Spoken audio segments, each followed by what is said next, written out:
This course helps you with basics of React, the open source JavaScript library built by Facebook for developers to create user interfaces. While studying this course, you will know that React components could be composed together. Because of these components are encapsulated, they're easy to test, they render efficiently, and they're easy to debug.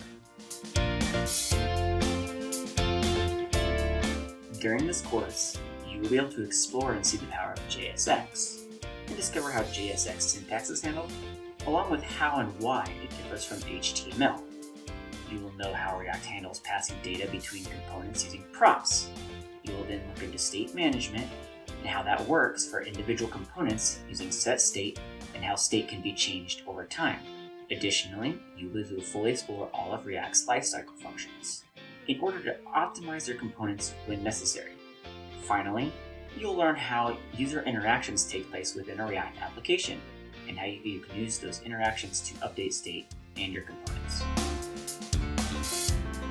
This course will help you build a common application, a shopping cart, which will enable you to build a small React app from scratch and understand how it can be expanded incrementally until it becomes a complex but easy to maintain piece of software.